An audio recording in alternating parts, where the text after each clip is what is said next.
باللہ السمیع العلیم من شر الشیطان اللعین الرجیم بسم اللہ الرحمن الرحیم الحمد للہ رب العالمین والعاقبۃ للمتقین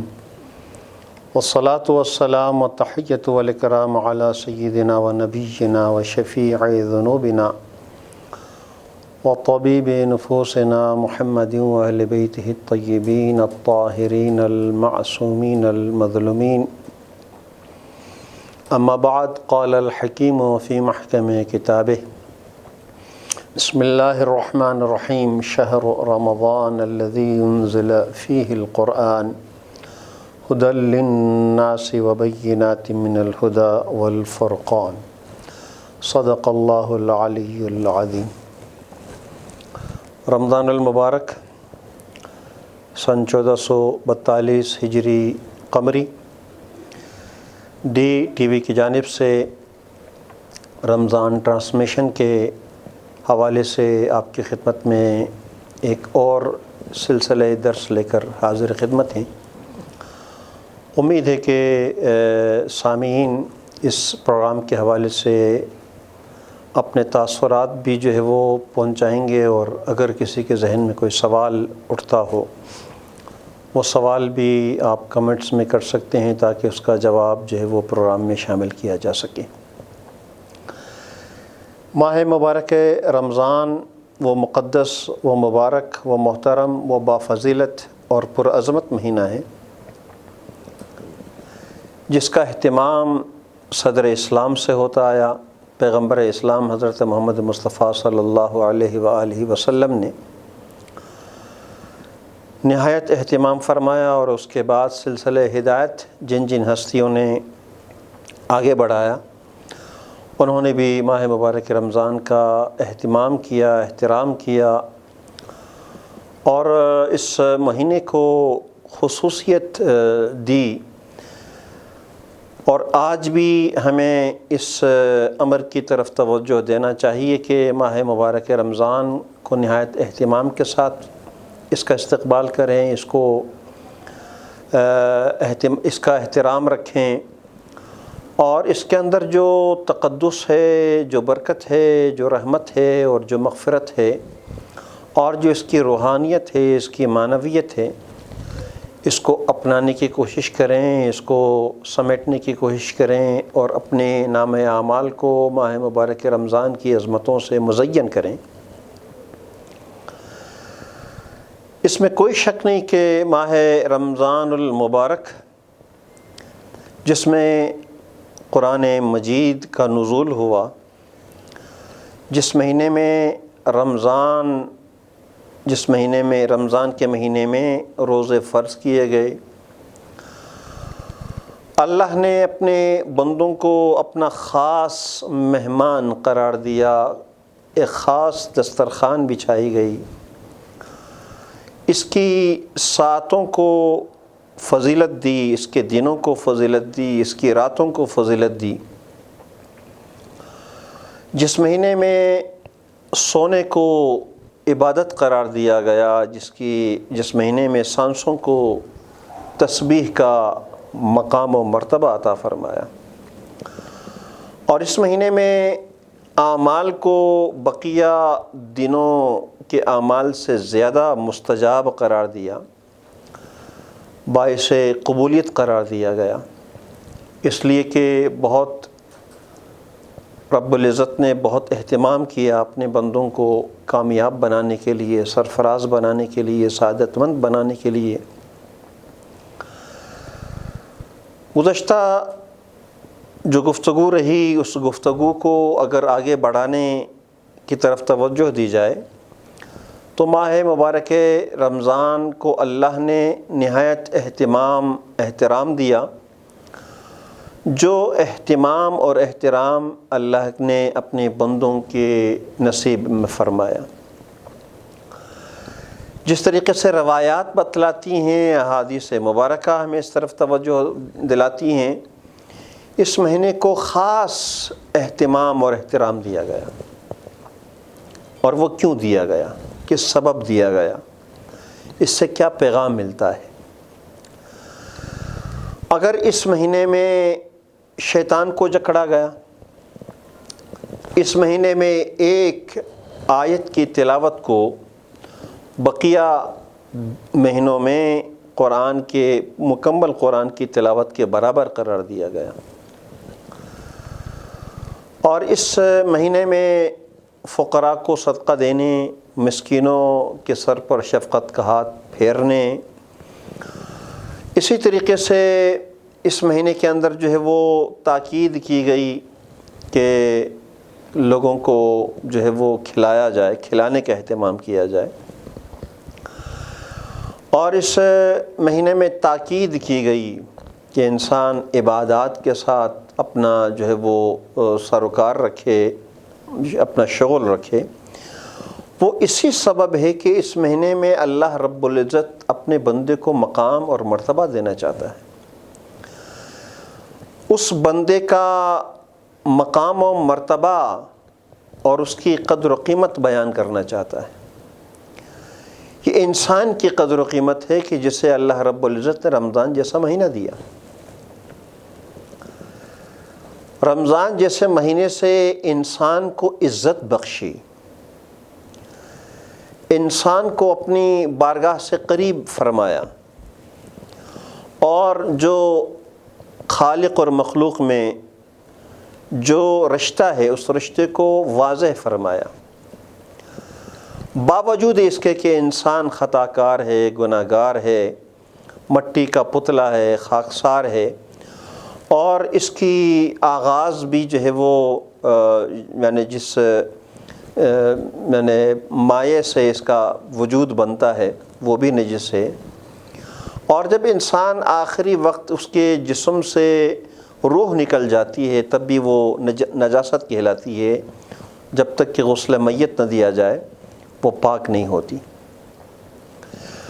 اس کے علاوہ پھر انسان محتاج ہے، نقائص کا مجموعہ ہے، 4 عناصر ترکیبی سے اس کا وجود جو ہے وہ بنا ہے۔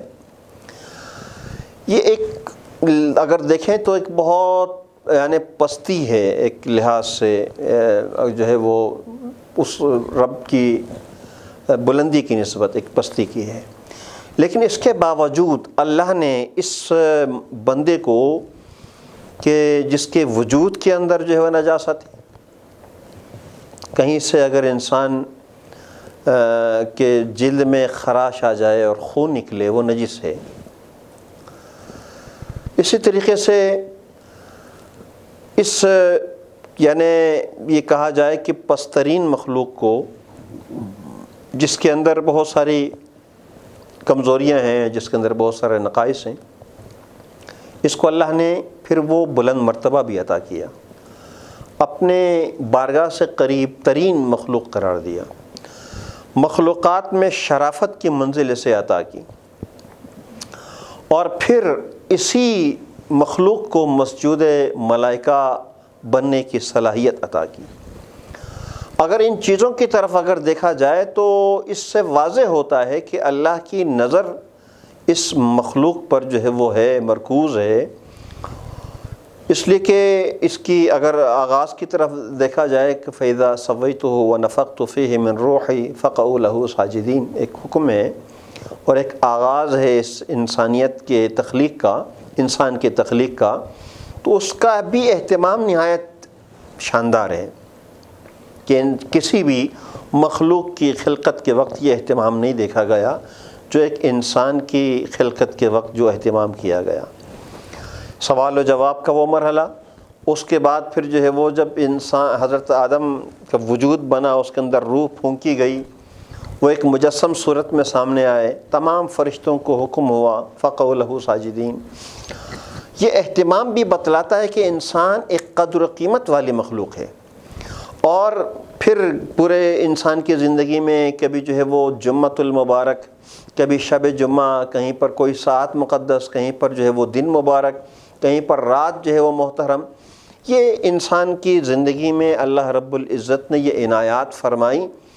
اور پھر ان سب سے بلند ترین مرتبہ جو اللہ نے اپنے بندوں کو عطا کیا وہ ماہ مبارک رمضان۔ اس مقدس مہینے میں اللہ نے انسان کو اپنی قدر قیمت کا جو ہے وہ اندازہ جو ہے وہ دیا کہ انسان کو چاہیے کہ وہ اپنی قدر و قیمت کا اندازہ کرے۔ وہ کیسی قدر و قیمت کے انسان خطاؤں پر خطائیں کرتا ہے، گناہ پر گناہ کرتا ہے، سرکشی پر سرکشی کرتا ہے، طغیان پر طغیان کرتا ہے، اور کفران نعمت پر جو ہے وہ کفران نعمت کرتا چلا جاتا ہے۔ لیکن پروردگار وہ عظیم ہستی ہے جس عظیم ہستی نے اپنے بندے کو اپنے سے قریب کرنے کے لیے ہر موقع فراہم کیا، ہر زمینہ فراہم کیا، ہر ساعت اسے جو ہے وہ یہ موقع دیا کہ تم جو ہے وہ میری بارگاہ میں آ جاؤ اور تم اپنی قداست کو، اپنے قدر و قیمت کو جان لو، اور جاننے کے بعد پھر میری بارگاہ میں اسی انداز سے پیش ہو جس انداز سے میں تمہیں دیکھنا چاہتا ہوں۔ اس لیے کہ میں نے تمہارا آغاز جو کیا، تمہیں ابتدا میں جو پیدا کیا وہ معصوم پیدا کیا، باوجود کہ تم محتاج تھے نشو و نما میں، تم تربیت میں محتاج تھے، تم چلنے پھرنے کے قابل نہ تھے، تم بولنے کے محتاج تھے، تمہیں بولنا سکھایا، تمہیں چلنا سکھایا، تمہیں جو ہے وہ انداز سکھلایا، تمہاری تربیت کا اہتمام میں نے کیا، لیکن اس کے باوجود تمہیں معصوم قرار دیا۔ اب اللہ یہ خواہش رکھتا ہے کہ اللہ کا بندہ جب اس کی طرف پلٹ کر آئے جسے ہم موت کہتے ہیں، جسے ہم وفات کہتے ہیں، جسے ہم انتقال کہتے ہیں، جب یہ بندہ میری طرف آئے تو اسی انداز میں آئے جس انداز میں نے اسے دنیا میں بھیجا ہے۔ اس کے جب دنیا میں بھیجا اس انسان کو، اس بندے کو، تو اس کے ذمے کوئی گناہ نہیں تھا، کوئی خطا نہیں تھی، کوئی لغزش نہیں تھی، کوئی سہو نہیں تھا، کوئی نسیان نہیں تھا، کوئی کفران نہیں تھا، کوئی بغاوت نہیں تھی، کوئی سرکشی نہیں تھی، وہ اطاعت محض تھا۔ اب جب انسان پلٹ کر اللہ کی بارگاہ میں جاتا ہے تو اللہ کی یہی امیدیں ہیں، اللہ یہی توقع رکھتا ہے کہ اس کا بندہ اسی انداز میں پلٹ کر اللہ کی بارگاہ میں جائے، اور جب اللہ کی بارگاہ میں اسی انداز میں جاتا ہے جس انداز میں اس انسان کو اللہ نے دنیا میں بھیجا، تو اولئک هم الفائزون، وہی لوگ ہیں کہ جو کامیاب ہیں، سرفراز ہیں، سربلند ہیں، سعادت مند ہیں، اور نجات اپنے لیے جو ہے وہ لے کر آئے ہیں۔ تو اسی انداز میں اللہ رب العزت مواقع دے رہا ہے۔ ماہ مبارک رمضان بھی انہی مواقعوں میں سے بہترین موقع ہے، واضح ترین موقع ہے، اور جو ہے وہ قیمتی ترین موقع ہے کہ انسان اپنی اصلاح کر سکے، اپنا تزکیہ کر سکے، اور اپنے آپ کو اس قابل بنائے کہ وہ اللہ کی بارگاہ میں سرخ روی کے ساتھ پیش ہو، اس کا جو ہے وہ چہرہ جو ہے وہ سیاہ نہ ہو بلکہ سفیدی ہو، اس کا دل سفید ہو، اس کے نامہ اعمال میں اچھے اعمال کا جو ہے وہ زیادہ وزن ہو، اور وہ پھر جو اس نے انسان کی زندگی میں جو فرائض اس پر فرض کیے ہیں اس کو وہ انجام دے چکا ہو، چاہے وہ فرائض عبادات کے حوالے سے ہوں، چاہے وہ فرائض اخلاق کے حوالے سے ہوں، چاہے وہ فرائض دوسرے یعنی تابعداری کے حوالے سے ہوں، اطاعت کے حوالے سے ہوں، جو بھی فرائض ہیں ان تمام فرائض کی انجام دہی کے بعد وہ اچھے یعنی روشن چہرے کے ساتھ، منور چہرے کے ساتھ اگر وہ اللہ کی بارگاہ میں پیش ہو، یہ انسان کامیاب ہے، سرفراز ہے۔ اب سوال یہ ہوتا ہے کہ وہ کامیابی کیسے حاصل کرے؟ اس کامیابی کے حصول کے لیے اللہ نے 1,24,000 انبیاء بھیجے، کس لیے؟ تاکہ انسان نجات کی راہ پر چل نکلے، انسان سعادت مند ہو، انسان اپنی قدر و قیمت برقرار رکھ سکے۔ اس لیے 1,24,000 انبیاء بھیجے، آسمانی کتابیں اس لیے بھیجی، اور ساتھ ساتھ جو ہے وہ انسان کے جو ہے وہ دل میں ایک باطنی طور پر ایک پیغمبر جو ہے وہ اللہ نے اسے عطا فرمایا، جو ہمیشہ اسے جھنجھوڑتا ہے، جو اسے متوجہ کرتا ہے، جو ہمیشہ برے کام کرنے پر اس کی ملامت کرتا ہے، اس کی سرزنش کرتا ہے، اسے ندامت پر، اسے پشیمانی کی طرف جو ہے وہ کھینچ کر لے جاتا ہے۔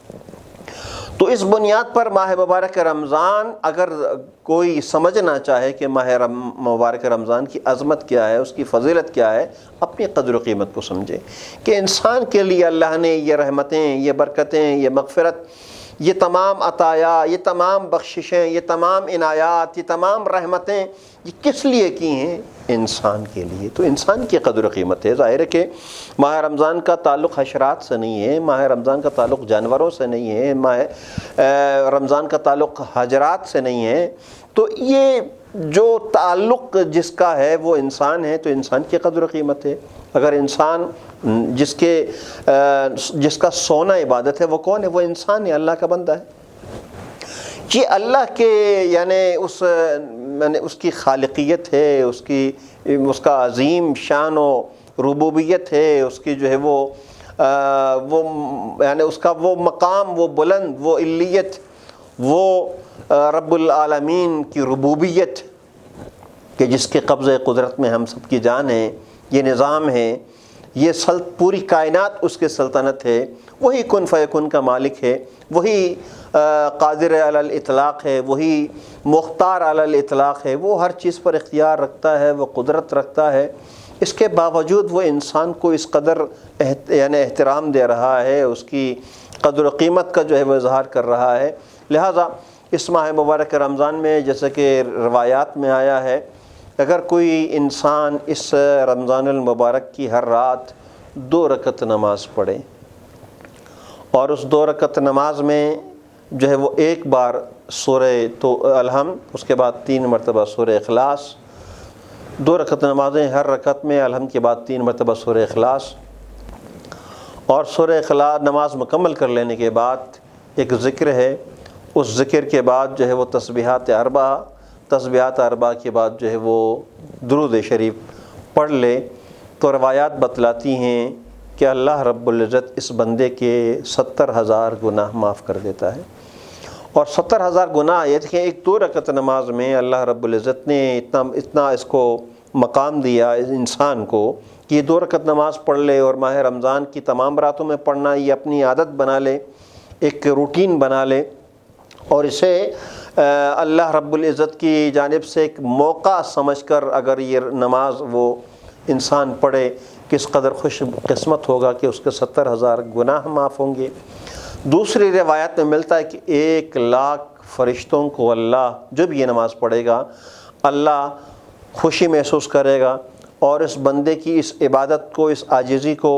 اور اس ماہ مبارک رمضان میں اپنی حاضری کو، جو بندہ اپنی حاضری کا اظہار کرتا ہے اس کو قبول کرتا ہے، اور 1,00,000 فرشتوں کو مقرر کرتا ہے کہ وہ اس کے لیے استغفار کریں، طلب مغفرت کریں۔ یہ کیوں ہے؟ یہ اس لیے ہے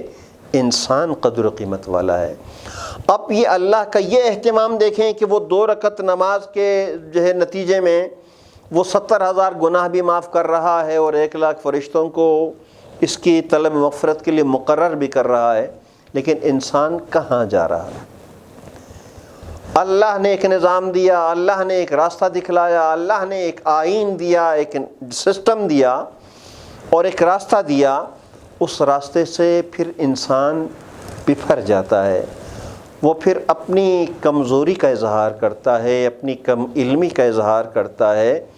اور وہ اپنے نقائص کا اظہار اس انداز سے کرتا ہے کہ جو اللہ نے دیا ایک نظام، اس نظام سے کبھی ادھر بکھر جاتا ہے، کبھی اس طرف جو ہے وہ یعنی بکھر کر کسی اور سمت چلا جاتا ہے۔ اب جب اللہ رب العزت اپنے بندے کو اس قدر اہتمام کے ساتھ اس کی عزت و توقیر کا اظہار کر رہا ہے کہ بندے میری طرف آ، اگر تو اس مقدس مہینے میں میری طرف رخ کرے گا، مجھے پکارے گا، مجھے تلاش کرے گا، مجھے ڈھونڈے گا، مجھے پانے کی کوشش کرے گا، میں تو وہ ہوں کہ اگر تم ایک قدم میری طرف، ایک بالش میری طرف بڑھتے ہو تو میں پورا 1 ہاتھ تمہاری طرف بڑھتا ہوں، پہل کرتا ہوں، اس لیے کہ میری قدرت زیادہ ہے، میری وسعت زیادہ ہے، میرا اختیار زیادہ ہے۔ اگر بندہ ایک جو ہے وہ بالش میری طرف آگے بڑھتا ہے تو میں وہ ہوں کہ جو میں بندے کا انتظار کرتا ہوں، انتظار میں رہتا ہوں کہ بندہ میری طرف متوجہ ہو، تو میں تمام اپنی وسعتوں، اپنی قدرت، اپنی رحمت کے ساتھ پھر میں اس بندے کا استقبال کروں، اسے اپنی انسیت سے جو ہے اسے مانوس کروں۔ تو یقیناً سلسلہ گفتگو جو ہے وہ انشاءاللہ جاری رہے گا اسی عنوان پر کہ اللہ رب العزت نے ماہ رمضان کو عظمت دے کر انسان کی قدر و قیمت کو بیان کیا۔ قرآن مجید کو جو کتاب نور ہے، جو کتاب شفا ہے، اسے بھیج کر انسان کی قدر و قیمت کا جو ہے وہ اعلان فرمایا۔ 1,24,000 انبیاء کو بھیجا، تو یہ انسان کی توقیر ہے، انسان کی عزت ہے۔ اور اگر 12 ائمہ طاہرین علیہم السلام کو رہبر بنا کر بھیجا، یہ بھی انسان کا وقار ہے، انسان کی توقیر ہے۔ اگر اس نے 12ویں کو پردے غیب میں رکھا، کہ اور اس نے اپنے اس حکومت الہی کے قیام کے لیے ہماری نظروں سے پوشیدہ رکھا، تو اس کے اندر بھی انسان کی وقار ہے، انسان کی توقیر ہے۔ دعا گو ہیں کہ پروردگار اس مقدس مہینے میں ہم سب کو اپنی قدر و قیمت کو جاننے اور اپنے حقیقت کو جاننے، اپنی اصلیت کو جاننے اور اللہ کی بارگاہ میں جو مقام و مرتبہ اللہ نے عطا کیا ہے انسانوں کو، اپنے بندوں کو، اسے جاننے کی توفیق عنایت فرمائے۔ انشاءاللہ یہ سلسلہ جاری رہے گا۔ آپ حضرات سے گزارش اپنے آراء سے بھی ہمیں ڈی ٹی وی کو جو ہے وہ آگاہ کریں، اور سوالات بھی کمنٹس میں جو ہے وہ کر سکتے ہیں، تاکہ آپ کو جو ہے وہ آپ کا جواب مل سکے۔ والسلام علیکم ورحمۃ اللہ وبرکاتہ۔